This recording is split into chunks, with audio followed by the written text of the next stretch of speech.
بسم اللہ الرحمن الرحیم۔ السلام علیکم ناظرین، المانیہ جرمن کا ایک فزیشین ڈاکٹر بیان کرتا ہے کہ میں کسی سفر میں ایک بار ایئرپورٹ پر تھا کہ اچانک ایک نوجوان نے قرآن کا مترجم نسخہ مجھے گفٹ کر دیا۔ میں نے اس کا دل رکھنے کے لیے تھینکس کرتے ہوئے لے لیا کہ اس کے سامنے سے اوجھل ہو جانے کے بعد اس کو پھینک دوں گا۔ تھوڑی دیر کے بعد وہ میری نظروں سے غائب ہو گیا۔ میری بھی فلائٹ کا وقت ہو چلا اور میں جہاز میں بیٹھ گیا۔ سفر طویل تھا۔ اکتاہٹ کی وجہ ادھر ادھر پلٹی تو جیب میں کچھ وزن سا محسوس ہوا۔ نکالا تو وہی قرآن کا نسخہ تھا جسے میں بھول گیا۔ خیر، دل میں خیال آیا کہ دیکھوں تو صحیح کیا ہے اس میں۔ میں نے کھولا تو میرے سامنے سورۃ الکہف کھلی اور میں دھیرے دھیرے ورق گردانی کرنے لگا۔ اچانک میں دو ایسی آیتوں سے گزرا جنہوں نے مجھے ٹھہرنے اور غور کرنے پر مجبور کر دیا۔ وہ دونوں آیتیں یہ تھیں: آپ دیکھیں گے کہ آفتاب بوقت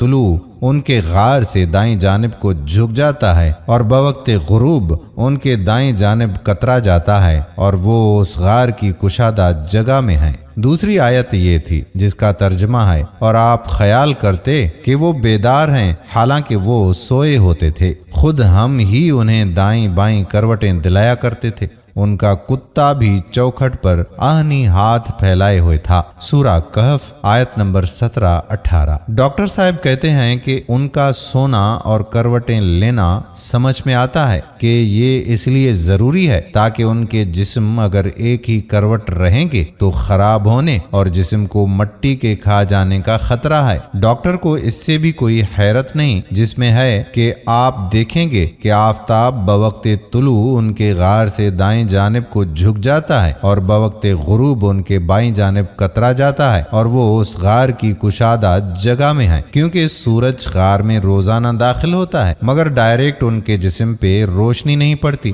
ڈاکٹر کا کہنا ہے کہ علم طب میں یہ بات بدیہی ہے تاکہ جسم پر بستر کے نشانات نہ پڑیں۔ ضروری ہے کہ کمرہ ہوادار ہو، سورج کی روشنی اس میں آتی جاتی رہے لیکن سیدھی جسم پر نہ پڑے۔ پھر ڈاکٹر دوسری آیت کے بارے میں غور و فکر کے بعد کہتا ہے کہ کروٹ لینا بھی ضروری اس لیے ہے کہ ایک ہی کروٹ پڑے رہنے سے جسم پر زخم نہ پڑ جائیں اور پھر اس میں بدبو پھیل جائے اور زمین اپنی خوراک بنا لے۔ ڈاکٹر کہتا ہے کہ اب تک مجھے جس چیز نے سب سے زیادہ حیرت زدہ کیا وہ ان سب کا کتا ہے، جس کے بارے میں آیا ہے کہ اس نے کروٹ نہیں لی بلکہ ویسے ہی اپنے دونوں بازو پھیلائے ایک ہی حالت میں تقریباً 309 برس بیٹھا رہا اور اس کے جسم کو کچھ نہ ہوا، نہ زخم لگے نہ ہی اس میں بدبو پیدا ہوئی۔ اس آیت کریمہ نے اسے تحقیق کرنے پر مجبور کر دیا اور وہ اس پر ریسرچ کرنے لگا۔ اس کی حیرت کی اس وقت انتہا نہ رہی جب تحقیق سے اس نے یہ پایا کہ کتے کے جسم میں چمڑے کے نیچے ایک غدود ہوتا ہے جو ایسے قسم کا کوئی مادہ نکالتا ہے جس سے کتا